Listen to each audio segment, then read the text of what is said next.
नमस्कार, म आनन्द नेपाल। आज म प्रस्तुत गर्दैछु पृथ्वीनारायण शाहको दिव्य उपदेश। पृथ्वीनारायण शाहको दिव्य उपदेशको पहिलो भागमा नेपाल अर्थात् काठमाडौँ उपत्यकाको विजय अभियानको बारेमा पृथ्वीनारायण शाहले भनेका भनाइहरू प्रस्तुत हुनेछन्। त्यसपछि दोस्रो भागमा उनले दिएका सुझाव र उनले दिएका निर्देशनहरूको प्रस्तुति हुनेछ। दिव्य उपदेश सुरु हुन्छ गणेश वन्दनाबाट, स्वस्ति श्री गणेशाय नमः भनेर। अनि त्यसपछि गोर्खालीका इष्टदेव कालिका र गोरखनाथको सम्झना गर्दै श्री कालिका शाह श्री 3 शिव गोरखनाथ शाह भनेर लेखिएको छ। त्यसपछि श्री 5 पृथ्वीनारायण शाहलाई पुकारेर उनले काठमाडौँ, ललितपुर र भक्तपुर रहेको 3वटा सहर अनि हिन्दुपति भनेर चिनिने मकवानपुर, विजयपुर र चौदण्डी राज्यहरू जितेपछि उनी नुवाकोट पुगेको समयमा आफ्ना सबै भाइ भारदारहरूलाई यो दिव्य उपदेश सुनाएका हुन् भनेर लेखिएको छ।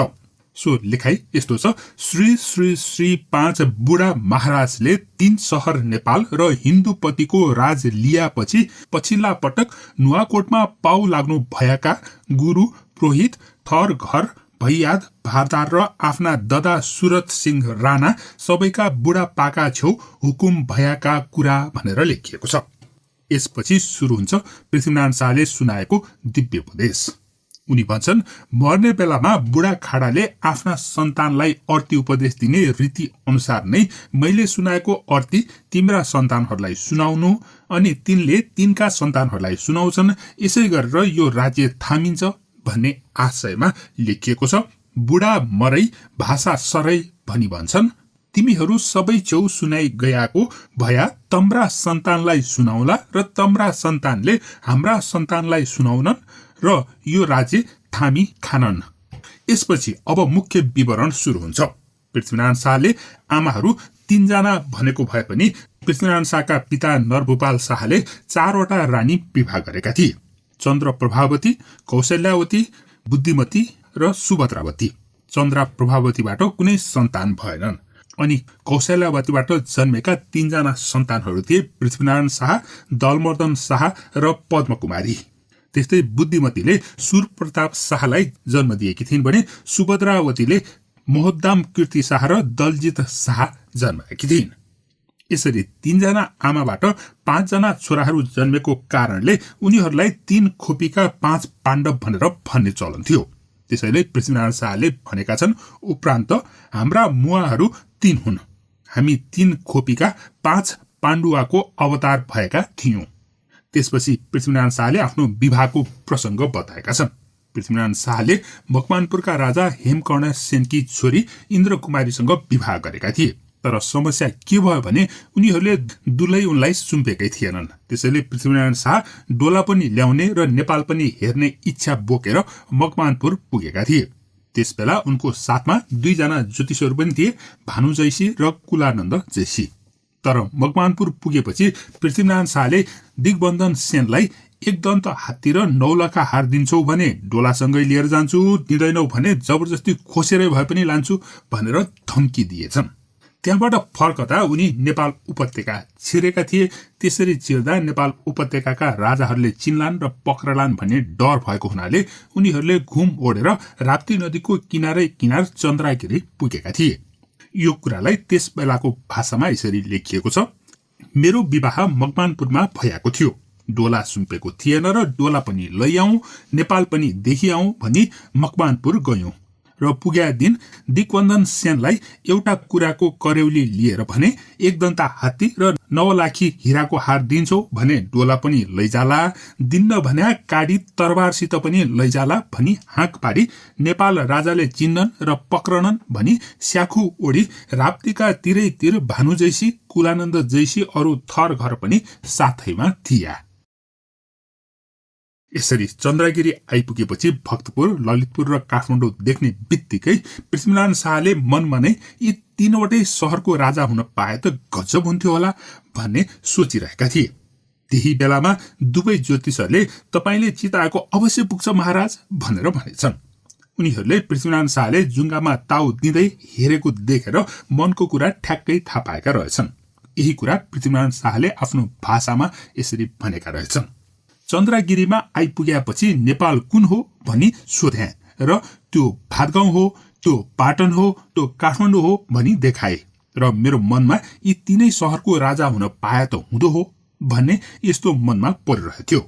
उस्तै बेलामा ऊ दुवै जैसीले भने हजुरको मनोकांक्षा अभिलाख पुग्ला महाराज भनेर मलाई आश्चर्य लाग्यो र मेरा पेटका कुरा कसो गरी जान्यो र त्यसो भन्यो भनी मैले भन्दा जसै नेपालमा नजर दिनुभएको थियो उसै बेला मोचमा बाहुली दिँदा मनमा नेपालको राजा हुन पाए त हुँदो हो भने जस्तो परेछ भनी बिन्ती हजुरमा गराएकै हो भने र यो कुरा पुग्ला भनी मैले भन्दा हजुरले गौ ब्राह्मण अतीत फकीर देव देवताको मनिता बहुतै राख्नु भएको छ।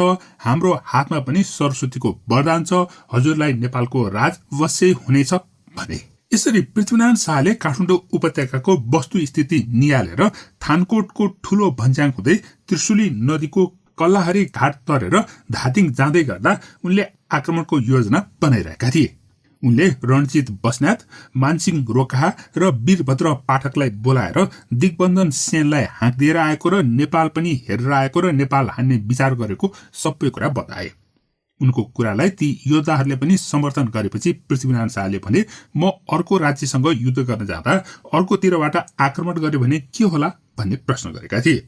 यस्तो प्रश्नमा 2200-2400 आए भने चेपेमा रगतको नदी बगाइदिउँला भनेर ती तीनजनाले उनलाई आश्वस्त पारेका थिए।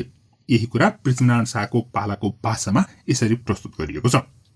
र थानकोटको ठूलो भन्ज्याङ काटी रात दिन गरी कल्लाहारी घाट तरी धादिङ उक्ल्यौं र चेप्याको खावा लिगलिगको आड गरी राखेको मेरा 3 वीर छन्, तिनलाई बोलाहाटको रुका लेख्न जैसी भन्दा तिनको नाउँ के हो भनी सोध्या र रणजित बस्नेत, मानसिंह रोकाहा, वीरभद्र पाठक मैदीमा रात दिन गरी आइपुग भनी लेखी पठाए र आइपुगे र 3 छेउ एकान्त गरे। यो दिग्बन्धन सेनसित हाँक्दी आए, नेपाल पनि देखि आए, हान्याको मनसुबा पनि राखी आए, तिमीहरू क्या भन्छौ भनी मैले भन्दा हान्नुहोस् महाराज भने र सल्लाह दिया र मैले भने म जसै अर्काको छत्र भङ्ग गर्न म जान्छु, मेरो छत्र भङ्ग गर्न अर्को आयो भने कसो होला भनी मैले भन्दा हजुरका हाती हौवा यी 22-24 आयो भने चेप्यामा रगतको नदी बहाउला महाराज भने र एकान्तबाट उठी गोर्खा गयौं। त्यसपछि महाराज पृथ्वीनारायण शाह गोर्खा पर्के। गोर्खामा उनका मामा उद्देत सिंह गोर्खा आइपुगेका रहेछन्। पशुपति र नीलकण्ठ अर्थात गोसाईकुण्डको दर्शन गरेर देवघाट हुँदै गोरखनाथको दर्शन गर्न भनेर उनी गोर्खा पुगेका रहेछन्। भान्जाको कुरा सुनेर मामाले पञ्चरात्रिमा सपना देखेको र महाभारतका 5 पाण्डवहरूको अवतार गोर्खा दरबारमा भएको हुनाले कुरुक्षेत्रको जस्तै युद्ध नभई नेपाल फुट्ने छैन भनेर भने। त्यसमा उनले लमजुङ भनेको गरुड जस्तै हो भनेर भने गोर्खा भनेको सर्प जस्तो हो भने। नेपाल उपत्यका भनेको भ्याकुदो जस्तो हो भन्दै उनले पहिला नै गरुडको आँखा छल्नुपर्छ अनि मात्रै सर्पले भ्याकुदो खान पाउँछ भन्ने कूटनीतिक कुरा सिकाए। मामाको सुझाव मनन गरेर पृथ्वीनारायण शाहले आफूसँग बाहुन, खस, मगर, ठकुरी गरेर 4 जातका सिपाहीहरू भएको र तीमध्ये कसको भर पर्दा काम छिटो होला भनेर पनि सोधे। त्यसको जवाफमा मामाले भने बाहुनको भर पर्नु भनेको बैल अर्थात गोरु चढ्नु जस्तै हो, पातक लाग्न सक्छ। ठकुरीको सवार भनेको सिंहको सवार गर्नु जस्तो हो, पछि गएर घात हुन्छ। मगरको सवार गर्नु भनेको टाङ्गन घोडा जस्तो हो, ढिलो हुन्छ। खसको सवार भनेको ताजी तुर्की घोडा जस्तै हो, खसको सवार गरे चाँडो काम सम्पन्न होला भनेर मामाले भने। यस्तै यस्तै विभिन्न अर्थी दिएर मामा गए। त्यसपछि पृथ्वीनारायण शाहले मामाले भनेअनुसार नै पहिला लमजुङका राजा रिपुमर्दन शाहसित चेपे नदीको किनारमा भेट गरेर मित्रता गरेका थिए। त्यसमा उनको साथमा गएका कालु पाण्डेले ठूलो सहयोग गरेका थिए। त्यही बेला कालु पाण्डेको विद्वता देखेर पृथ्वीनारायण शाह अचम्मित भए र उनलाई कालु पाण्डेको काम मन परेको थियो। यही कुरा त्यस बेलाको भाषामा यसरी लेखिएको छ। र पुगेपछि मामाज्यू पनि नीलकण्ठ पशुपतिको दर्शनलाई देवघाटको बाटो गरी जानु भएको रहेछ। नीलकण्ठ पशुपतिको दर्शन भएपछि श्री गोरखनाथको दर्शनलाई गोर्खामा आउनुभयो र दर्शन भएपछि मसित भेट भयो र मैले भन्या मामाज्यू मकवानपुर पनि पुगी आया, नेपाल पनि देखि आया, हान्नाको मनसुबा पनि राखी आया, कति कुराले मेरो काज फत्ते होला, अर्ती बक्सनु भया हुँदो हो भनी मैले भन्दा मलाई पञ्चरात्रिमा दृष्टान्त भयो। हामीले देख्दा 5 पाण्डुवाको अवतार भएको जस्तो लाग्दछ। कुरुक्षेत्रको मेला नभई नेपाल फुट्ने छैन।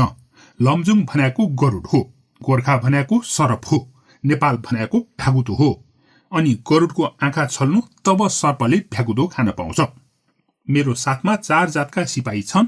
यिनमा कसको सवार गर्या चाँडो काम फत्यो होला भनी सोध्या के जात छन् भनी सोध्नुभयो र बाहुन, खस, मगर, ठकुरी यिनमा कसको सवार गर्या चाँडो काज फत्यो होला भनी सोद्धा बाहुनको सवार भन्याको बयल हो, पातक लाग्छ। ठकुरीको सवार भन्याको सिंह हो, पछाडि दगा हुन्छ। मगरको सवार भनेको टागन घोडा हो, ढिलो हुन्छ।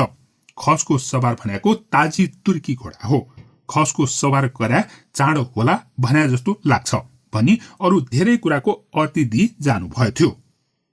उनी अर्ती लिया र लमजुङ्ग्या राजा रिपुमर्दन शाहसित भेट गर्न भनी गया र चेपे घाटमा भेट भयो र घा घरेसका बात गर्दा जौना कुराले घा बाँधुला भन्ने जड कुरो मेरा पेटमा थियो। सोही जड कुरो कालु पाण्डेले गर्यो र घा बोलियो बस्यो र मलाई आश्चर्य लाग्यो र मलाई त रिझायो।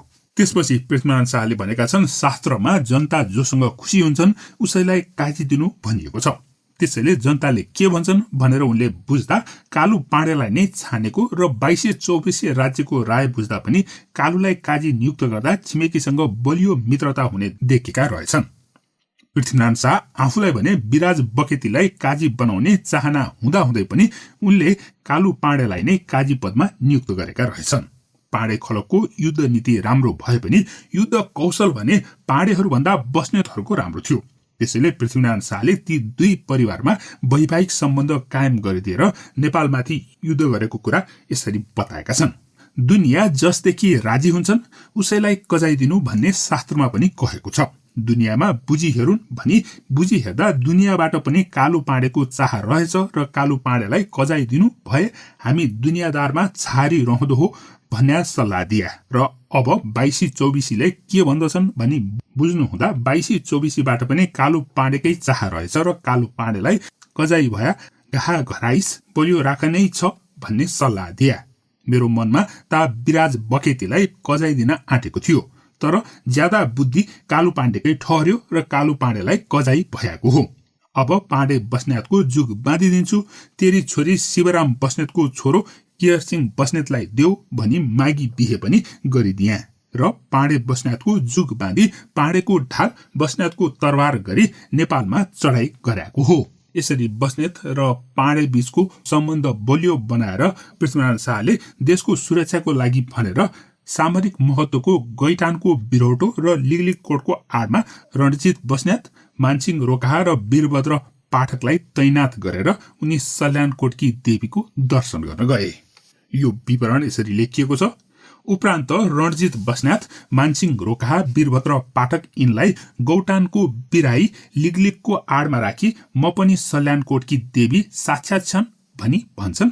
म पनि सायद गरी जान्छु भनी बिदा गराए र सायद गरी म पनि गयौं र बारीमा थर्पु पर्यो र सल्यानीको थर घर बराहा उमराउसित सोधा माईको दर्शन गर्नुहुन्छ कि भन्दा भित्र दर्शन पुजारी टलुवालाई मात्र भित्र दर्शन गर्नुहुन्छ जो हुकुम भन्या र ढोकामा त हुन्छ कि भन्दा ढोकामा त हुन्छ भन्या र साँझ बिहान ढोकासम्म जाई पाठ पूजा जप दर्शन गर्थ्या। यसरी सल्यानकोटको देवी माईको ढोकामा पुगेर दर्शन गरेपछि उनले सपनाको कुरा सुनाएका छन्। सपनामा उनले एक सानी बालिकालाई देखेछन्। 2 हातमा 2टा खड्ग लिएकी, उमेर त्यस्तै 7-8 वर्षकी कुसुमे पछ्यौराको घुम्टो ओढेकी ती केटीलाई देखेपछि पृथ्वीनारायण शाहले सोधेछन्, तिमी कसकी छोरी हौ भनेर। ती बालिकाले आफू पुजारी राणाकी छोरी हुँ भनेर बताइन्। अनि उनले 2 खड्ग पृथ्वीनारायणको हातमा दिइन्।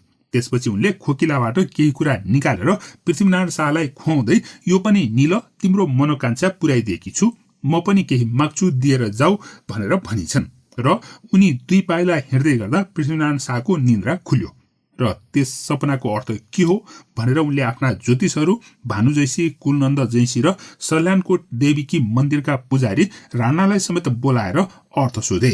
उनीहरूले देवीले सपनामा दर्शन दिएको भनेपछि उनले 7वटा राँगा र 7वटा बुक्का देवीलाई बलि चढाए अनि त्यही बेलामा बोर्लाघाटबाट हुने आम्दानी र त्यहाँको जमिन पनि संकल्प गरेर देवीलाई चढाएर फर्के। बाटोमा पर्ने सिमलचौर चौतारामा थर्पु अर्थात् पाल हारेर उनी बसेको कुरा यसरी लेखिएको छ। र एक दिन रातमा सपना भयो र 2 हातमा 2 खड्ग लिएकी 7-8 वर्षकी कन्या कुसुमे पछ्यौराको घुगुटी पारी म छेउ आइन् र मैले सोध्या, तिमी कसकी छोरी हौ भनी। मैले भन्दा पुजारी राणाकी छोरी हुँ भनिन् र दुवै खड्ग मेरो हातमा दिइन् र आरसी प्रमाणको लाल टोल्ल गर्थ्यो। खोकिलाबाट झिकी मेरो मुखसम्म ल्याई यो पनि निल भनिन् र तम्रो मनकांक्षा पुर्याइदिएको छ, म पनि केही माग्छु, थपिजाऊ भनी जसै 2 पाइला गएथिन् उसै बेला म पनि बिम्च्यो र भानु जैसी कुलानन्द जैसी पुजारी राणालाई डाक्या र सोध्या, जैसीले पनि र पुजारीले पनि ती माई हुन्, दर्शन पाउनु भएछ भने र उसै बेला धूप दीप धजा नैवेद्य नित्य पूजालाई 7 राँगा 7 बोका थपी बोर्लाघाटको आम्दानी र घाटै छेउको टार माईलाई संकल्प गरी दिया र उसै घडीको सायद गरी रात दिन गरी सरासरी आया र सिमलचौर चौतारामा थर्बो हाली बस्याएको थिया। त्यसपछि पृथ्वीनारायण शाहले खिन्चताको कुलो निर्माण गर्ने बहाना बनाएर नुवाकोटमाथि आक्रमण गर्ने योजना बनाएका थिए। त्यसको लागि उनी त्यहाँ बेत्रावती बेनीमा रहेको इन्द्रायणीको थानमा डुङ्गा तरेर जप पाठ गर्न भनेर जाने गर्दथे भने सल्यानकोट देवी र इन्द्रायणी भैरवीको ध्यान पनि गर्न पुग्ने गर्दथे। पृथ्वीनारायण शाहले आक्रमण गर्नुभन्दा अघि कूटनीतिक चाल पनि चलेका थिए। महामण्डल नुवाकोटको सौता थियो र ग्यामी राणा त्यसको सुरक्षा गरेर बसेको हुनाले पृथ्वीनारायण शाहले ग्यामी राणालाई आफ्नो पक्षमा ल्याउने प्रयत्न गरे। तर ग्यामी राणाले भने जयप्रकाश मल्लको नुन खाएको हुनाले उनको साथ छोड्न नसक्ने भनेर सन्देश पठाए। यो कुरालाई यसरी भनिएको छ, दावा भन्या नुवाकोटको, बहाना भन्या खिच्यातको कुलो काटी खेत बिराउनाको गरिराख्या थिए। लेत्रावतीका बेनी इन्द्रायणीका थानमा डुङ्गा तरी जप पठाई जान्थ्या। ध्यान भन्या सल्यानकोटकी देवीको र इन्द्रायणी भैरवको गर्थ्या। महामण्डल भनेको नुवाकोटको सौता रहेछ। महामण्डलमा ग्यामी राणा थियो। त हाम्रो भरको ग्यामी होस्, महामण्डल छोडिदे, म छेउ आइज भनी पठाएँ र हुन त म हजुरकै हुँ, तर जयप्रकाश मल्लको नुन खाइ हाल्या मरि मेट्न्या छु भनी हाँक पारी पठायो। अनि पृथ्वीनारायण शाहले अर्को एउटा सपना पनि सुनाएका छन्। एक दिन पृथ्वीनारायण शाह राजसभामा बसेकै बेला निधाएछन्। निन्द्रामा उनी आफू इन्द्रायणीको मन्दिरमा बाहिर बसिरहेको देखेछन्। त्यहाँ उनले त्यस दिनको 7 दिनमा ठूलो साइत भएको हुनाले त्यही दिन नुवाकोट हानेमा विजय हुनेछ भन्ने सुनेछन्। बिउजने बित्तिकै उनले ज्योतिषलाई साइत हेराउँदा ज्योतिषले पनि 7 दिन पछि नै शनिबारको दिन राम्रो साइत भएको बताए। त्यसैले त्यही साइतमा उनले आक्रमण गरे। सो आक्रमणमा पृथ्वीनारायण शाहको साथमा गएका उनका 12 वर्षीय भाइ दलमर्दन शाहले जेठी तरबार हानेर राणालाई मारिदिएछन्। यसरी नुवाकोटमाथि विजय प्राप्त गरेपछि ठूलो खुसियाली मनाइयो। त्यसपछि ककनी र शिवपुरीमा थाना राखेर उनले मोर्चा कसेछन्। यो कुरालाई यसरी भनिएको छ, र एक दिन कचहरीमा बस्या थिए, तन्द्र लागेछ र तन्द्रमा त इन्द्रायणीका थानमा बस्याको रहेछु। आजका 7 दिनमा ठूलो सायद छ। त्यसै दिनको सायदले नुवाकोट साध्ने हुन्याछ भन्याको सुन्या र पात्र हेर्न जैसी भन्या त पात्रो हेर्या र आजका 7 दिन बिराउँदो शनिश्चर बार ठूलो सायद छ भनी बिन्ती गर्या र यही सायदमा महामण्डलमा उक्ल्यौं र तरबार पर्यो र हाम्रा नुनका लेखले झुकाइदिने पन्थ 12 वर्षमा मेरो भाइ दलमर्दन शाहले जेठी तरबार राणाको थपलामा हाल्यो र नुवाकोट साधै गरी बढाइ गर्यौं र ककनी शिवपुरीमा ठाना हाली मोर्चालाई राख्या थियौं। यसरी नुवाकोट जितेपछि पृथ्वीनारायण शाहलाई परशुराम थापा नाम गरेको एकजनाले काठमाडौँ उपत्यका आक्रमण गर्नको लागि सहयोग गर्ने बाचा गरेको थियो। एकातिर उनलाई सहयोग गर्ने बाचा गरेर अर्कोतिर आफ्नो भाइलाई लाख विधि गरेर भए पनि गोर्खा विरुद्ध 2224 राज्यलाई उठाएर आक्रमण गर्न लगाउनु भनेर पठाएको रहेछ। यो कुरा पृथ्वीनारायण शाहले थाहा पाए। यो कुरा थाहा पाउने बित्तिकै पृथ्वीनारायण शाहले परशुराम थापाको भाइलाई खोज्न गुप्तचर पठाए। गुप्तचरहरूले पोखराको हटियामा बसेको छ भन्ने खबर दिए। त्यसपछि उसलाई मार्नको लागि झागल गुरुङलाई पठाए। झागल गुरुङलाई आफ्नो कम्मरको कोतखाना अर्थात् खुकुरी र कुकुरी भेर्ने पेटी समेत जिम्मा लगाए। झागल गुरुङले पोखरा पुगेर गाइनेको भेष धारण गरे। बल्छीका साथमा 2-4 धानीको माछा समेत बोकेर गुरुङ परशुराम थापाको भाइ बसेको स्थानमा पुगे र मौका पाउने बित्तिकै उसलाई मारेर गोर्खा फर्के। यसरी पृथ्वीनारायण शाहले आफ्ना शत्रुहरूको सखा पारेर पूर्व र पश्चिमका जनतालाई खुसी पारी नेपाल उपत्यका विजय गरेका थिए भन्ने कुरा यसरी लेखिएको छ। मलाई परशुराम थापाले नेपाल हान्न आऊ भनी हात दिइराखेको थियो। आफ्नो भाइलाई लाख विधि पुर्याउनु 22-24 उठाइ पछाडि हान्नु भनी पठाएछ र मैले थाहा पाएँ र कहाँ पुगेको छ भनी सोध्या र पोखराको हटियामा डेरा गरी बसेको छ भनी सुन्या र त्यसलाई बैठाइ आउन को सकोला भनी सल्लाह गर्दा कसैले पनि ठहराउन सकेन र मैले भन्या झागल गुरुङ सक्ला भनी डाकी अराई मेरो कम्मरको कोतखाना दिया र गयो र पुगी गाइनेको भेष गरी हातमा बल्छीको टाँगो लि काकीमा सारङ्गी च्यापी 2-4 धानीको सहर लैङ्गी अरू उसका लस्करहरू भात खाने बखतमा अवसर हेरी बैठाइ आयो र पछाडि शुद्ध गरी नेपाल खोल्याई पूर्व पश्चिमका दुनियाँ हात गरी नेपाल लिया था। त्यसपछि उनले आफ्ना भाइ भरदार र सहयोगीहरूलाई के गर्न हुने के गर्न नहुने भनेर दिव्योपदेशको दोस्रो भागमा नीति तथा त्यस सम्बन्धी सम्पूर्ण विवरणहरू प्रस्तुत गरेका छन्। अब पृथ्वीनारायण शाहले देशको प्रशासन कसरी चलाउने भन्ने बारेमा उनले देशको उन्नतिको लागि अपनाउनु पर्ने नीति र त्यस सम्बन्धी सम्पूर्ण विवरणहरू प्रस्तुत गरेका छन्। तीमध्ये सबैभन्दा प्रचलित भनाइ नम्बर 1 यो राज्य 2 ढुङ्गाको तरुल जस्तो रहेछ भनेर उनले बताएका थिए। अर्थात् नेपाल देश 2 ढुङ्गा बीचको तरुल जस्तो हो। एकातिर चीन छ जससँग ठूलो मित्रता राख्नु पर्दछ, अर्को दक्षिणतिर समुद्रको बादशाह अर्थात् अंग्रेज छ जससँग मित्रता त राख्नु नै पर्छ तर त्यो अत्यन्तै चलाक छ भनेर पृथ्वीनारायण शाहले लेखेका छन्। त्यस महाचतुर अंग्रेजले हिन्दुस्तानलाई दबाएर राखेको छ। त्यस्तै उनले त्यहाँ समथर जमिन भएको हुनाले हिन्दुस्तानले विद्रोह गर्यो भने अंग्रेजलाई सजिलो हुँदैन भनेर पनि उनले भनेका छन्। अनि त्यस्तो भएमा किल्ला खोज्न भनेर अंग्रेजहरू नेपालतिर पनि आउन सक्ने सम्भावनाको बारेमा पृथ्वीनारायण शाहले चर्चा गरेका छन्। त्यसैले आफ्ना सिमानाहरू पहिचान गरेर गढीहरू निर्माण गरी राख्नु पर्दछ र उनीहरूलाई रोक्नको लागि आफ्नो बाटोमा पासोहरू पनि बनाएर राख्नु पर्दछ भनेर पृथ्वीनारायण शाहले सुझाव दिएका छन्। एक दिन न एक दिन अंग्रेज पक्कै पनि नेपाल आउनेछ, त्यसैले जुन बेला पनि सचेत भएर बस्नुपर्छ भनेर पृथ्वीनारायण शाहले उपदेश दिएका थिए। पृथ्वीनारायण शाहले दिएको यो उपदेश जस्ताको तस्तै। उपरान्त यो राज्य 2 ढुङ्गाको तरुल जस्तो रहेछ। चीन बादशाहसित ठूलो घा राख्नु, दक्षिणको समुद्रका बादशाहसित घात राख्नु, तर त्यो महाचतुर छ।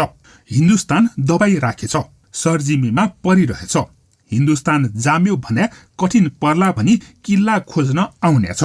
सन्धि सर्पण गरी गढी तुल्याई राख्नु र रस्ता रस्तामा भाजा हाली राख्नु र एक दिन त्यो बल आउने छ। त्यस्तै नम्बर 2 मा अर्को पृथ्वीनारायण शाहको प्रचलित भनाइ लेखिएको छ, जाई कटक नगर्नु झिकी कटक गर्नु। अर्थात् आफै लड्न नजानु, लड्न आएपछि पछि नहट्नु। चुरेको क्षेत्रमा धेरै लडाईँ हुनेवाला छ, ती लडाईँमा 5-7 पुस्तालाई पुग्ने खजाना पनि मिल्नेछ भनेर पृथ्वीनारायण शाहले भनेका थिए। त्यस्तै उनले नेपालको सिमाना बढाउँदै लगेमा गंगा नदीसम्म सिमाना पुर्याउन सकिने र त्यो काम बाँकी नै रहेको बताएका थिए। त्यसको लागि उनले लडाईँले मात्रै जित्न नसकिने, लोलोपोतो गर्नुपर्ने, अनेक कलछल गरेर पनि भिड्नुपर्ने बताएका थिए। चुरेको किल्ला यो नेपालको ढोका किल्ला भएको हुनाले त्यो किल्ला जित्यो भने तत्कालीन समयका विश्वका 4वटा महाशक्ति बादशाहहरूलाई आत्तु पार्न सक्ने पृथ्वीनारायण शाहले यसरी बताएका थिए। जाई कटक नगर्नु, झिकी कटक गर्नु र चुरे घाँटीमा खुबै काटिन्या छ। 5-7 पुस्तालाई खजाना पनि मिल्नेछ। श्री गंगाजीको साथ पनि लाग्नेछ। लडाईँमा पुगेन भन्या लोलोपोतो अनेक कलछल गरिकन पनि यो नेपालको तखत किल्ला हो। यो किल्ला पायो भन्या 4 बादशाहलाई ओह्राला लाउने छ। त्यस्तै नम्बर 3 मा काठमाडौँ उपत्यकाको सुरक्षा व्यवस्थाको बारेमा पृथ्वीनारायण शाहले भनेको भनाइ, काठमाडौँ उपत्यका देवताले नै रचना गरेको किल्ला रहेछ भनेर उनले भनेका थिए। त्यसमा उनले 7 ठाउँ शिवपुरी, फुलचोकी, चन्द्रगिरी, महादेव पोखरी, पालुङ, दाप्चा र काहुल्यामा पक्की किल्ला बनाउन आदेश दिएका थिए।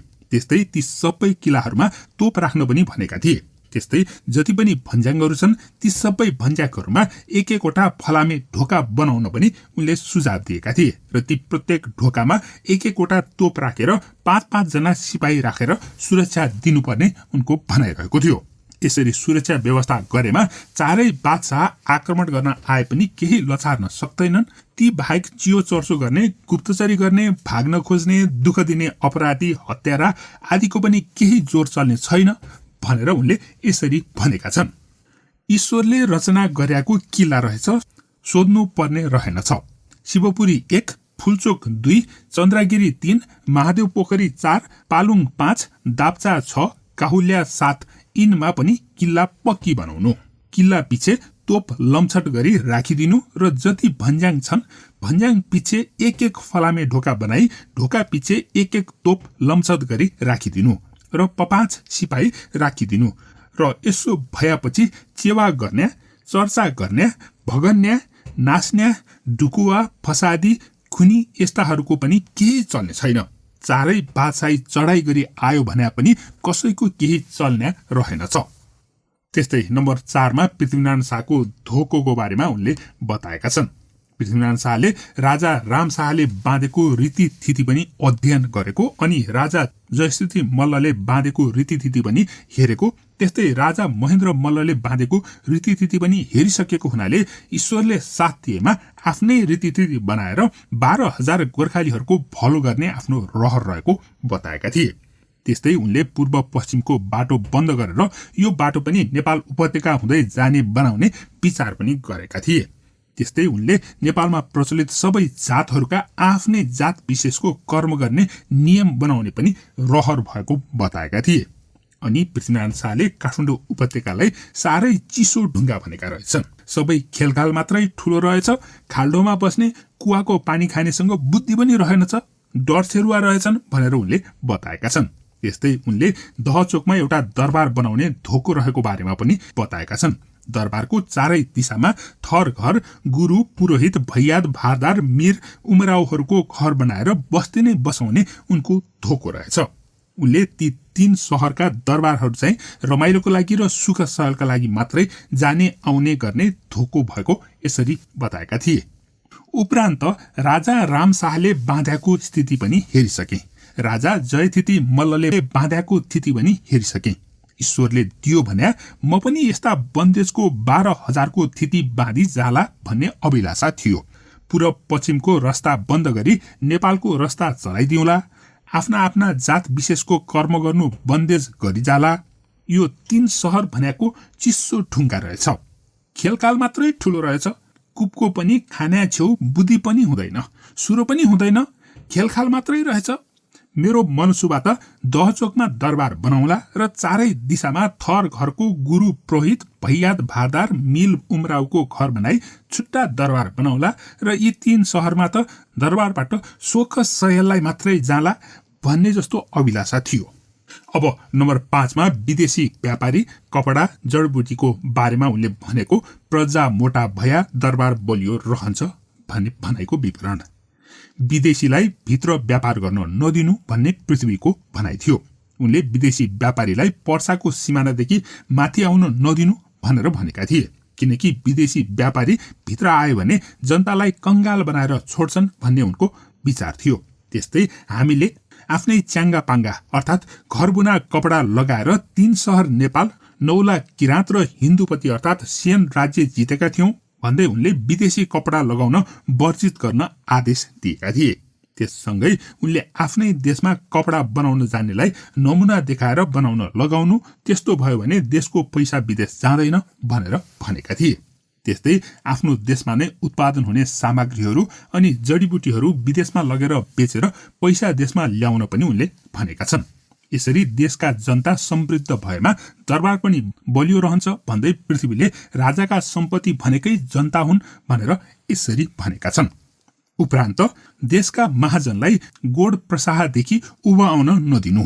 देशका महाजनहरू हाम्रा मुलुकमा आया भने दुनियाँ कंगाल गरी छाड्दछन्।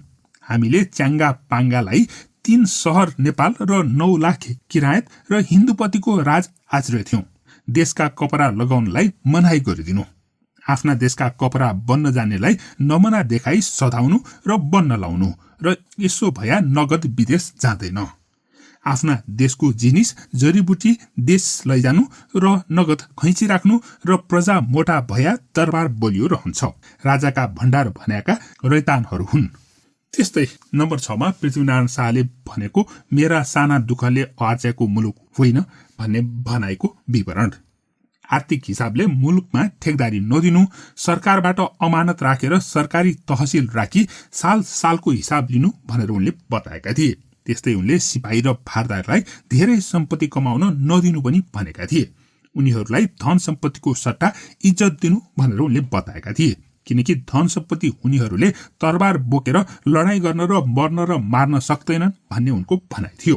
त्यसैले सम्पत्ति दिँदा शत्रुलाई बढी फाइदा हुन्छ भनेर उनले बताएका थिए। त्यस्तै सैनिक र दरबारका भाइ भारदारहरूले सुख गरेनन् भने जताततै शक्तिशाली भइरहन्छ भन्दै मान्छे सुखमा फस्यो भने बेफाइदा हुन्छ भनेर बताएका थिए। त्यसैले यो देशलाई खराब हुने काम कसैले नगर्नु, किनकि यो मेरो सानो दुःखले आर्जेको मुलुक होइन, यो कुरा सबैलाई थाहा होस् भनेर उनले बताएका थिए। उनले यो 4 जात र 36 वर्णको फूल भएको फूलबारी हो भन्दै उनले नेपाललाई असली हिन्दुस्तान पनि भनेका थिए। आफ्नो कुल धर्म नछोड्नु भन्दै उनले सबैलाई मालिकको नुनको सोझो गर्नु भनेर पनि यसरी बताएका थिए। मुलुकमा इजारा पनि नदिनु, सरकारबाट अमानित राखी सरकारिया तहसिल राखी साल व सालको कच्चा लिनु, क्या चुनी सिपाही भया क्या भई भारदार भया यिनलाई दल थल कमाउन नदिनु, आदमी हेरी हुर्मत मात्रै राखिदिनु, क्या नबनौला, दल थल भएकाले तरबारमा पछि मर्न मार्न सकैनन् र हरिबको चमक हुन्छ। सिपाही भई भारदारले सोख गरेनन् भन्या 4 खुटमा मेरो तरबार ओजनै छ।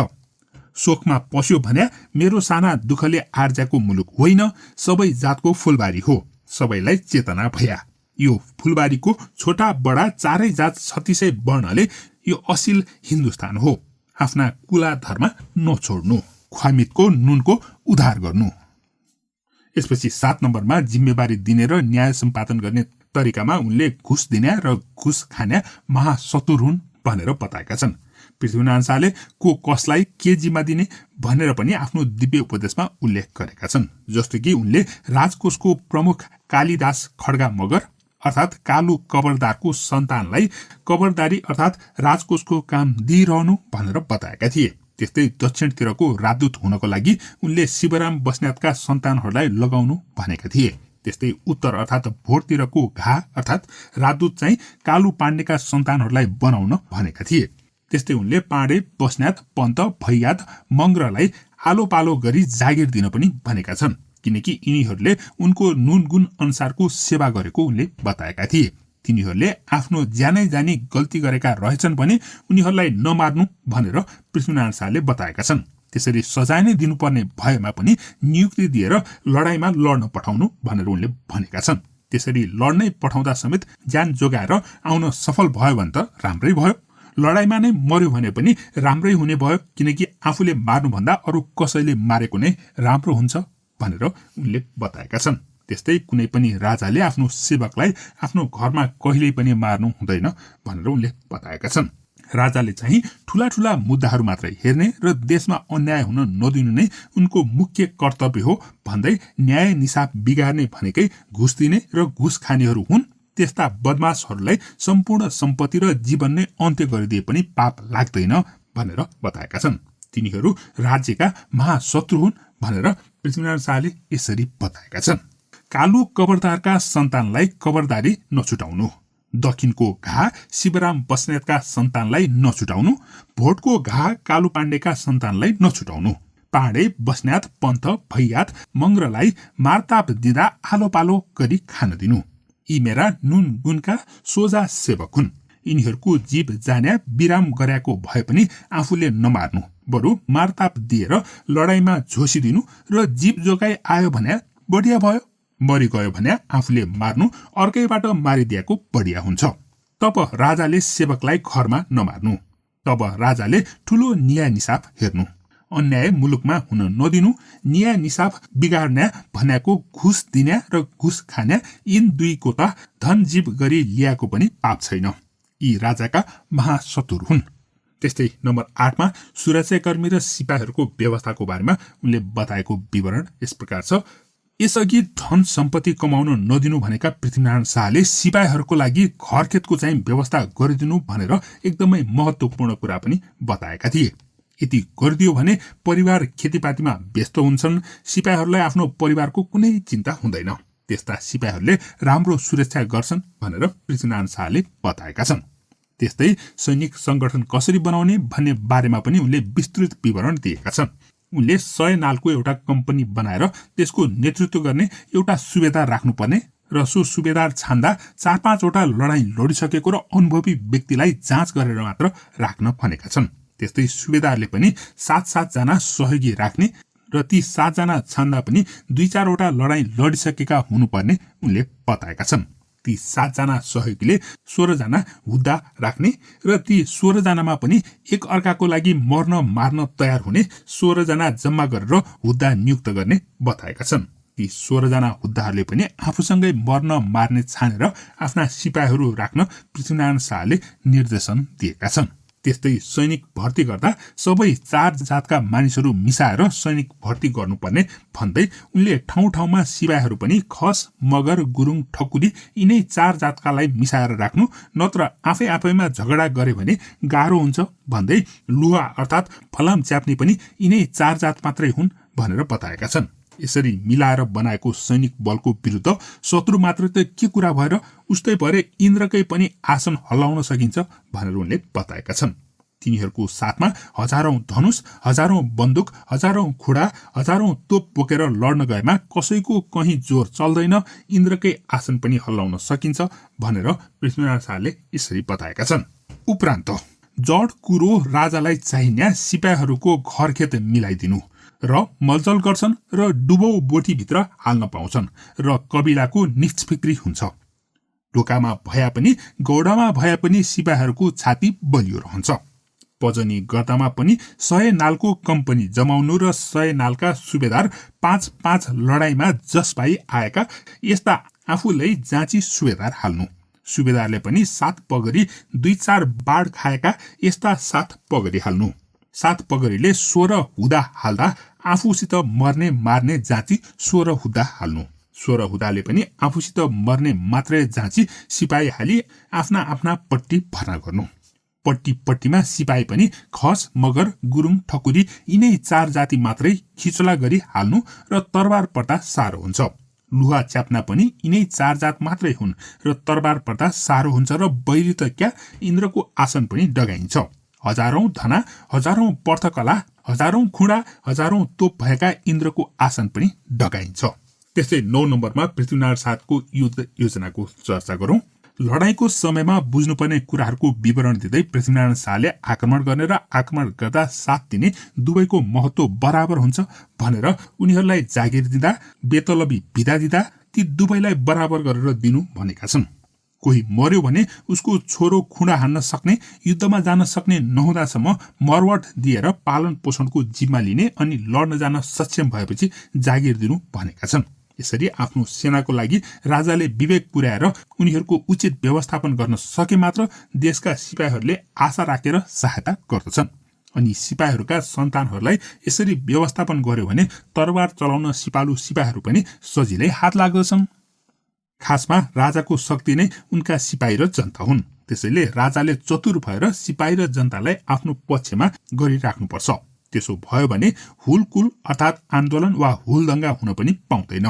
त्यस्तै सिपाहीहरूलाई सधैँ तयारी अवस्थामा पनि राखिरहनुपर्छ भनेर उनले तिखारेर राख्नु भनेर भनेका छन्। त्यसरी तिखारेर राखेका सिपाहीहरू अरू कसैको प्रभावमा फस्दैनन् र उनीहरूले आफ्नो काम सफल बनाउन सहयोग गर्दछन् भन्ने पृथ्वीनारायण शाहको भनाइरहेको छ। उनकै भाषामा लडाईँमा पनि हान्या र सख दिन्या यी दुवै बराबर हुन्। जागिर दिँदा, पितल दिँदा दुवैलाई बरोबर दिनु। मर्यो भन्या उसको छोरा खुँडा हान्या नहुन्जेल मरवट दिनु। खुँडा हान्या भएपछि जागिरमा उकालिदिनु र राजाले विवेक राखी दिया देशका लागि सिपाही पनि आशा राखी आउँछन् र यस भएमा तरबारिया सिपाही हात लाग्दछन्। राजाको सार भन्या सिपाही र रैतीहरू हुन्। राजा चतुर भया सिपाही र रैती हात हात गरी राख्नु र हुलकुल हुन पाउँदैन। सिपाही भन्याको तिखारी राख्नु, तिखारी राख्या सिपाही कसैका मलाजामा पस्दैनन् र आफ्नो काज फत्ते हुन्छ। त्यस्तै 10 नम्बरमा सरकारी कर्मचारी र कामको विभाजनको बारेमा पृथ्वीनारायण शाहको भनाई मुख्य मुख्य स्थानहरूमा अर्थात् घुँडा र गैँडाहरूमा गुरुङ, मगर, खानजात, भैयात, भारदार, मिर, उमराउ, थरघर पुरानालाई जाँचेर राख्नु पर्दछ। त्यस्तै पूर्व र पश्चिमका खस बाहुनलाई दरबार भित्रै पस्न नदिनु भनेर उनले बताएका छन्। त्यसको कारण हो बाहिरका मान्छे यदि दरबारमा भित्रिन पाए भने त्यहाँ बेथिति गराउन सक्छन् भनेर उनले बताएका छन्। अनि राजाको हुकुम सधैँ पालना गर्नु भन्दै उनले आफूले गरेको कार्यको विभाजन दिएका छन्। उनले 3वटा थुम्का 12वटा उमराउलाई इन्द्र वज्र जस्तै शक्तिशाली बनाएर राखेको, उनीहरूलाई नगरा र निशान आदि दिएर सम्मानको साथै राम्रै तलब 240 रुपियाँ भत्ता पनि दिएको बताएका छन्। त्यसको फलस्वरूप उनीहरू सल्यान, लिगलिग र धादिङका अग्रपंक्तिमा रहे।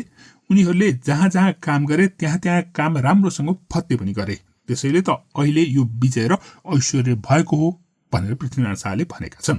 त्यस्तै दरबारका नोकर चाकर र कर्मचारी भर्ती गर्दा पनि पुराना सेवकहरूलाई जाँचेर सधैँ र निरन्तर सेवामा राख्ने, उनीहरूको घर बलियो बनाउनको लागि राम्रो प्रबन्ध गरिदिएर राख्नुपर्छ।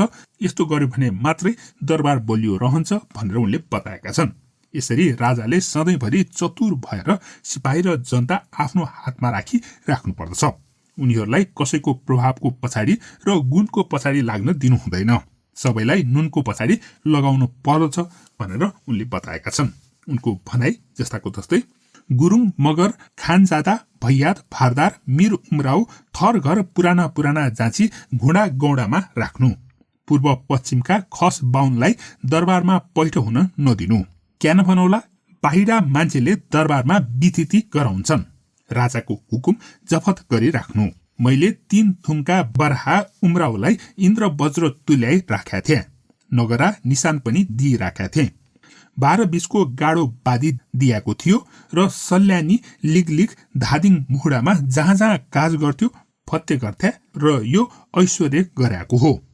आफ्ना घरका पुराना सेवक जाँची हजुरमा हरोदम राखी दरोवस्त बाँधी घर बलियो राख्नु। यसो भया दरबार बलियो रहन्छ।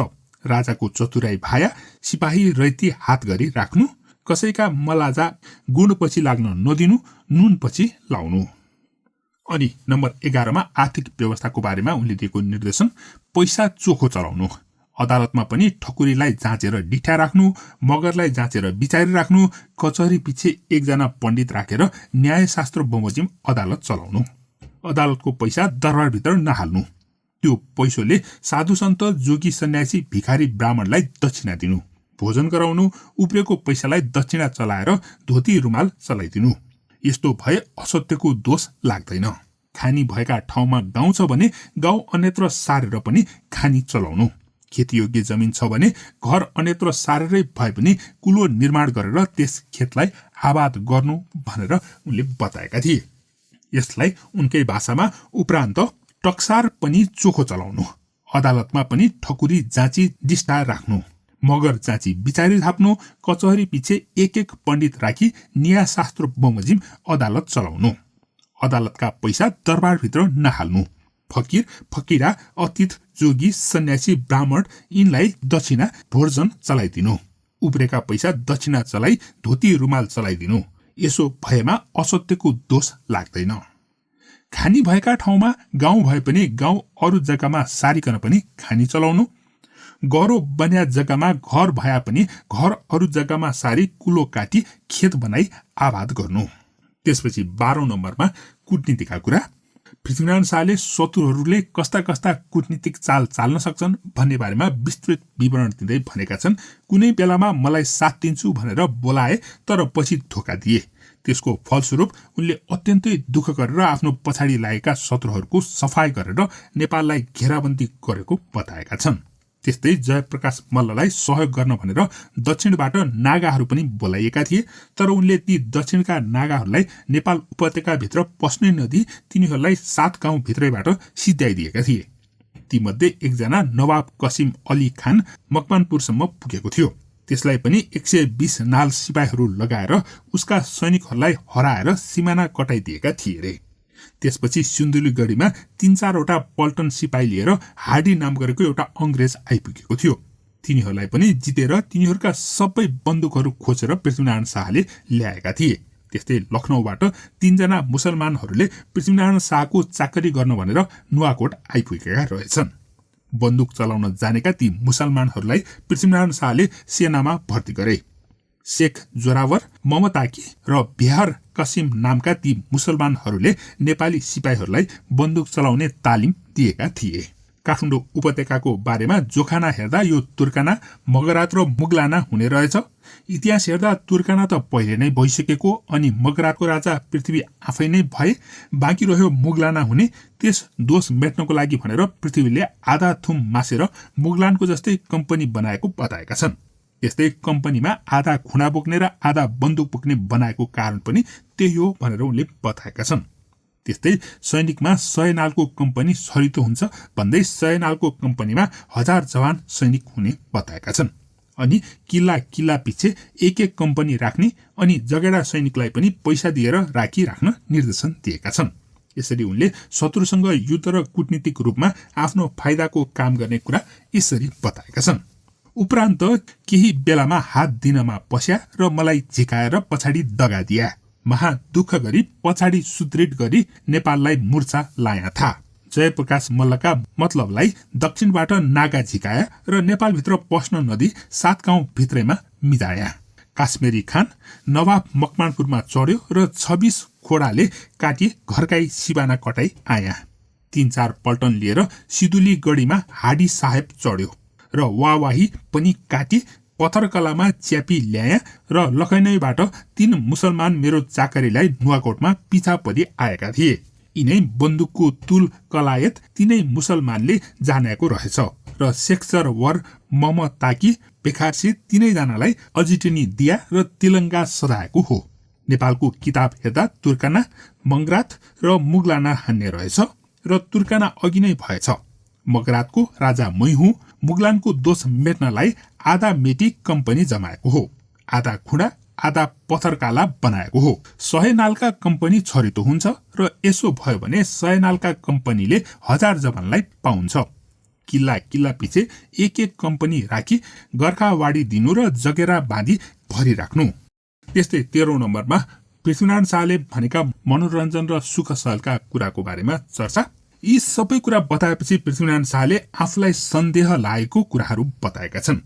नाचगान अनुशासनहीनताको बारेमा मुगलान अर्थात् भारतमा छोकडा अर्थात् असामाजिक काम गर्ने र पत्रिया अर्थात् अनुशासनहीन मानिसहरू धेरै रहेछन्। तिनीहरूको संगतमा पर्दा बर्बाद हुन सक्छ भनेर उनले बताएका छन्।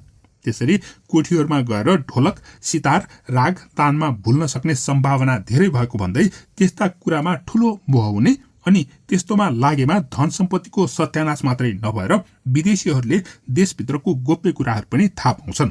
त्यसैले सजिलैसँग शत्रुले आक्रमण गर्न सक्छन् भनेर बताएका छन्। त्यसैले उनले गीत संगीत र रागको अभ्यास कसैले पनि नगर्नु भन्दै ती 3 थरी रागहरू छोकडा, पत्रिया र संगीतको गतिविधि गर्न स्वीकृति पनि नदिनु भनेर बताएका छन्। रमाइलो गर्नको लागि होलीको बेलामा 1-2लाई बोलाउनुसम्म ठिकै हो भन्दै उनले उनीहरूलाई सक्दो चाँडो फिर्ता पठाउनु पनि भनेका छन्। त्यसरी विदेशीलाई धेरै समय बस्न नदिँदा देशभित्रको गोप्य कुरा थाहा पाउन सक्दैनन् भनेर उनले बताएका छन्। अनि उनले विदेशी संस्कृति भन्दा आफ्नै संस्कृतिमा रमाउनु पर्ने भन्दै काठमाडौँका 3 शहरमा बस्ने नेवारहरूको नाच शास्त्र बमोजिम रहेको र मनोरञ्जनको लागि 3 नाच हेर्दा हुन्छ भनेका छन्। उनीहरूमाथि खर्च गरेको पैसा पनि आफ्नै देशमा रहने हुनाले फाइदा हुने पनि उनको भनाइरहेको छ। त्यस्तै त्यसले आफ्नो देश पनि सुरक्षित रहन्छ भनेर पृथ्वीनारायण शाहले यसरी बताएका छन्। उपरान्त मलाई एउटा कुराको सन्देह लागिरहेछ। कुन कुरो भने मुगलाना नजिकै रहेछ। त्यस जग्गामा छोकडा, पत्रिया रहेछन्। चित्रकार भर्याका कोठामा ढोलक, सितार, राग, तानमा फुल्छन्। राग तानमा बडो ठूलो मोह हुन्छ र दौलत पनि खोलिन्छ। देशको भेद पनि तिनैले लैजान्छन् र हरिपले छगा गर्छ। रागको अभ्यास पनि कसैले नगर्नु। 3 जातलाई पहाड आम फरत पनि कसैले नबोलाउनु। अथवा फागुलाई एक दुई गरी झिकी चाँडै बिदा गराइदिनु र देखको भेद पनि पाउँदैनन्। आफ्ना सोख सयललाई ता शास्त्र बमोजिम तिनै सहर नेपालको नेवारहरूको नाच झिकाई हेरा पनि हुन्छ। यिनमा त दियाको पनि आफ्नै देशमा रहन्छ, यसो भए आफ्नो देश गमन रहन्छ। यो थियो पृथ्वीनारायण शाहले दिएको दिव्य उपदेशको अर्थसहित सम्पूर्ण वाचन। पुरानो भाषालाई अलि बुझ्ने भाषामा प्रश्न पार्न खोज्दा कुनै गल्ती भएको भए कमेन्टमा भनिदिनुहोला, म सुधार्ने प्रयास अवश्य पनि गर्नेछु। पुष 27 गते पृथ्वी जयन्तीको अवसर पारेर वाचन गरिएको पृथ्वीनारायण शाहको दिव्य उपदेश तपाईलाई कस्तो लाग्यो कृपया कमेन्ट गर्नुहोला। धन्यवाद। पृथ्वीनारायण शाहको चाखलाग्दो विवाह राजनीति, मधेसका ज्वाइँ र मकवानपुरका ज्वाइँ। नेपालको एकीकरण गर्ने पृथ्वीनारायण शाहले एकीकरणको प्रेरणा आफ्नै पिता नरभूपाल शाहबाट प्राप्त गरेका थिए। उनी महत्वाकांक्षी हुनुका साथसाथै उनकी आमा पनि कुशल राजनीतिज्ञ थिइन्। त्यसैले नेपालको एकीकरणको सपना बोकेर नरभूपाल शाहले नुवाकोटमाथि हमला समेत गरेका थिए, तर उनको त्यसमा तयारी पुगेन र उनले भारदारहरूलाई पनि सही हिसाबले परिचालन गर्न सकेका थिएनन्। यो चिन्ताले उनले सबै राजकाज त्यागेर आफ्नी रानी र छोरा पृथ्वीनारायण शाहलाई राजकाजको जिम्मा लगाएर भागवत भक्तिमा लागेका थिए। त्यसबीच उनले छोरालाई राजकाज र कूटनीतिका धेरै कुराहरू सिकाएका भन्ने थिए भनेर इतिहासकारहरू बताउँछन्। पिताको यही शिक्षा दीक्षाका कारण पृथ्वीनारायण शाह कलिलै उमेरमा निकै नै परिपक्व बनिसकेका थिए। अझ नरभूपाल शाहले त पृथ्वीनारायण शाहलाई भक्तपुरका राजकुमारसँग मित लगाइदिएर काठमाडौँ उपत्यकाको राजकीय अवस्थाको अध्ययन गर्न समेत पठाएका थिए। यसरी मित्रतालाई समेत राजनीतिक दाउपेचमा प्रयोग गर्न सिकाएका नरभूपाल शाहले पृथ्वीलाई विवाहको राजनीतिक दाउपेच पनि सिकाएका थिए। त्यसैले उनले एकीकरणको योजना सैनिक बलबाट मात्रै नभएर राजनीतिका सबै तिक्रमहरू प्रयोग गरेर बनाउने गरेका थिए। यस्तै राजनीतिक दाउपेचको एउटा अङ्ग थियो पृथ्वीनारायण शाहको विवाहको पनि। पृथ्वीनारायण शाहको महारानी नरेन्द्र लक्ष्मीसँगको विवाह होस् या उनको मकवानपुरकी राजकुमारीसँगको विवाह होस्, दुवै राजनीतिक दाउपेच अन्तर्गतकै विवाह गरिएका थिए। पहिला पृथ्वीनारायण शाहले मधेसकी युवतीसँग विवाह गरेको प्रसंग अनि त्यसपछि मकवानपुरकी राजकुमारीसँग विवाह गरेको प्रसंग प्रस्तुत गर्नेछु। पृथ्वीनारायण शाहभन्दा अघि गोर्खा, लमजुङ, कास्की, भिरकोट लगायतका कुनै पनि पहाडी राज्यका राजा राजकुमारहरूले तराई क्षेत्रका युवतीहरूसँग विवाह गरेका थिएनन्। एक त पहाडी जनजीवन कष्टकर हुन्छ भन्ने सोचका कारणले पनि तराईतिरका हुने खानेहरूले पहाडमा छोडिदिन त्यति चाख दिँदैनथे। अर्को रहनसहनको विविधताले पनि पहाडी राजाहरू तराई मूलका युवतीहरूसँग विवाह गर्न आँट गर्दैनथे। पृथ्वीनारायण शाहको समयमा अहिलेको नेपालको तराई भूभागमा मानिसहरूको त्यति बसोबास थिएन। भारतको उत्तर प्रदेश र बिहारसँग जोडिएको क्षेत्रमा विशाल जंगल क्षेत्र थियो र त्यस क्षेत्रमा मानिसहरू त्यति बस्दैनथे। त्यस बेलामा पृथ्वीनारायण शाहको मधेसकी राजकुमारीसँग विवाह गर्नु निकै चाखलाग्दो विषय रहेको छ। पृथ्वीनारायण शाहकी रानी नरेन्द्र लक्ष्मी गोरखपुरका एक जमिनदारकी छोरी हुन्। खासमा महाभारत भित्रका 24 रजटहरूको क्षेत्रमा र गोर्खा राज्यमा समेत चिसो हावापानी हुने हुनाले मधेसका कन्याहरूलाई बस्न अनुकूल मानिन्थेन। चिसोका साथसाथै पहाडमा हिडुल गर्न पनि गाह्रो हुने हुँदा पहाडी जनजीवनलाई कठिन जनजीवन भनेर मानिन्थ्यो। समतल भूभागमा राम्रो सुविधा, अन्न उत्पादन राम्रो हुने र आवत जावतमा समेत सहज हुने हुनाले त्यस क्षेत्रका राज्यहरू निकै समृद्ध र बलियो हुने गर्दथे। त्यसरी समृद्ध राज्यहरूले पहाडका विपन्न राज्यसँग सम्बन्ध गाँस्न पनि त्यति चाख दिँदैनथे। त्यसैले पृथ्वीनारायण शाहले मधेसकी कन्या विवाह गर्नको लागि राजी हुनुमा पनि उनको शक्ति र प्रभावको कारणले सम्भव भएको हो भनेर इतिहासकार बाबुराम आचार्यले विश्वास गर्दछन्। गोरखाको सट्टा पाल्पा, तनहुका ठकुराई राजाहरूका तलटी रहेका र हिउँदभर राजाहरू त्यही तलटीमा बस्ने हुनाले पनि त्यहाँको हावापानी मधेसी राजपूत कन्याहरूलाई अनुकूल हुने थियो। यसरी गर्मी समयमा चिसो हावापानी हुने पहाडमा बस्ने र चिसो समयमा न्यानो हावापानी हुने तलहटीमा बस्न पाइने हुनाले राजपूतका कन्याहरूले पाल्पा र तनहुका राजखलकसँग विवाह गर्ने गरेका थिए। यो कुराको राम्रो जानकार रहेका राजा नरपुपाल शाहले छोरा पृथ्वीलाई बलियो बनाउने रणनीति अन्तर्गत नै मधेसी राजपूतकी कन्या विवाह गर्न चाहेका थिए। यसको लागि नरभूपाल शाहले गन्धर्व सेनको सहायता लिएका थिए। उनले नै भानु जोशीलाई डोला खोज्न पठाएका थिए गोरखपुरमा। गोरखपुरका एक जमिनदार दयाराम सिंहकी कन्याको डोला ल्याएर विवाह भएपछि गोर्खाका राज परिवारले तिनको नाम नरेन्द्र लक्ष्मी भनेर राखिदिएको थियो। यसरी गोरखपुरका जमिनदारसँग साइनो जोडेर पृथ्वीनारायण शाह र उनका पिताले आफ्नो शक्ति वृद्धि गर्ने प्रयास गरेका थिए, किनकि त्यस विवाह लगत्तै पृथ्वीनारायण शाह पुरै मधेसका ज्वाइँ बनेका थिए। तत्कालीन मधेसको गोरखपुर भने अहिले भारतमा पर्दछ।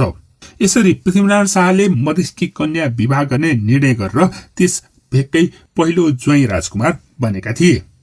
अब पृथ्वीनारायण शाहको अर्को विवाह मकवानपुरकी राजकुमारीसँग। एउटा सिङ्गो राज्यको रूपमा पृथ्वीनारायण शाहले जितेको पहिलो राज्य मकवानपुर राज्य थियो। नुवाकोट जितेको 18 वर्षपछि कीर्तिपुरमा पनि हारिसकेपछि विक्रम सम्वत 1819 भदौ 9 गते उनले मकवानपुर राज्यमाथि विजय प्राप्त गरेका थिए। मुकुन्द सेनले स्थापना गरेको मकवानपुर राज्य तत्कालीन समयको निकै नै शक्तिशाली राज्य थियो।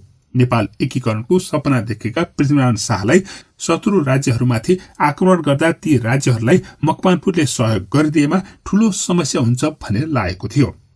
अझ काठमाडौँ उपत्यकाको छिमेकी राज्य समेत भएको हुनाले मकवानपुरलाई जित्दा काठमाडौँ हान्न सजिलो हुने पनि पृथ्वीनारायण शाहको विश्वास थियो। यसरी एकीकरण अभियानमा मकवानपुर नजिती सम्भव पनि थिएन। तर मकवानपुर राज्य जित्न सजिलो पनि थिएन, कठिन नै थियो। त्यसैकारण उनले निकै चातुर्यता प्रदर्शन गरे। विवाह मार्फत नै मकवानपुरसँग सम्बन्ध राख्ने अनि यसरी विवाह भएपछि उनले त्यस राज्यका सुरक्षा व्यवस्थाका रहस्यहरू सबै बुझ्न पाउने आशा उनले गरेका थिए।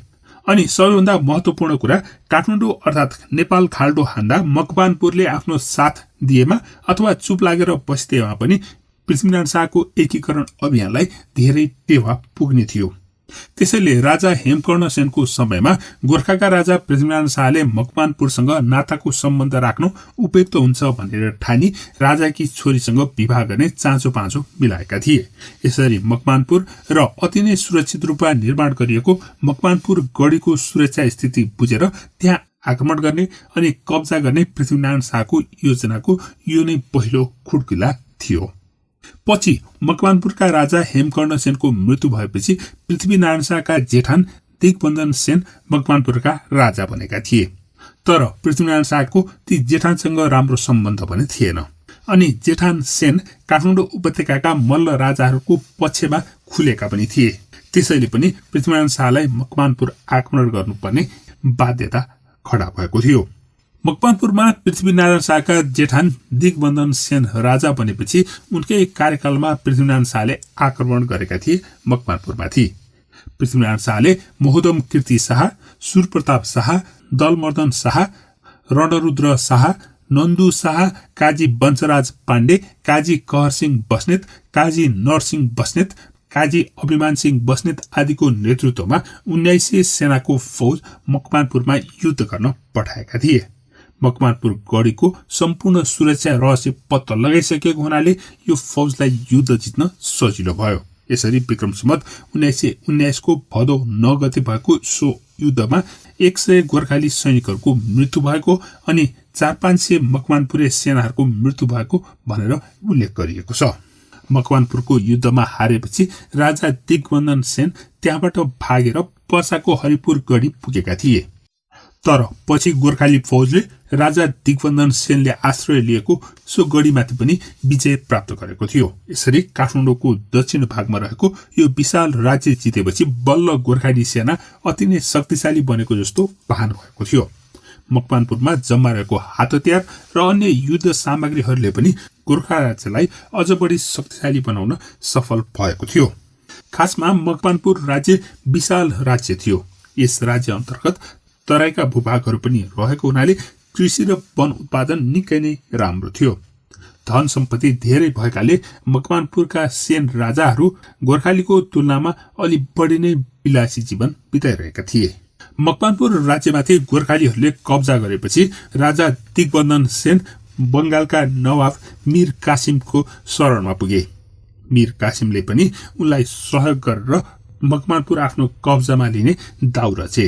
त्यसै अन्तर्गत विक्रम सम्वत 1819 को पुसमा गुर्गिन खानको नेतृत्वमा विदेशी सैनिकहरूले मकवानपुरमा आक्रमण गरे। अब चर्चा गरौं पृथ्वीनारायण शाहको एकीकरण अभियानको बारेमा। पृथ्वीनारायण शाहका पिता नरभूपाल शाहले कब्जा गर्न नसकेको नुवाकोटलाई पृथ्वीनारायण शाहले जितेर एकीकरण अभियान सुरु गरेका थिए। काठमाडौँ राज्य अन्तर्गतको नुवाकोट उनले विक्रम सम्वत 1801 असोज 15 मा जितेका थिए। तर त्यहाँबाट जम्मा 7.5 कोस टाढाको काठमाडौँलाई जित्न पृथ्वीनारायण शाहलाई अरु 25 वर्ष लागेको थियो। 1825 असोज 13 मा उनले काठमाडौँ उपत्यका विजय गरेका थिए। यस्तो पृथ्वीनारायण शाहको विवाह राजनीतिको बारेमा तपाई के भन्नुहुन्छ? कृपया कमेन्ट गर्नुहोला। धन्यवाद।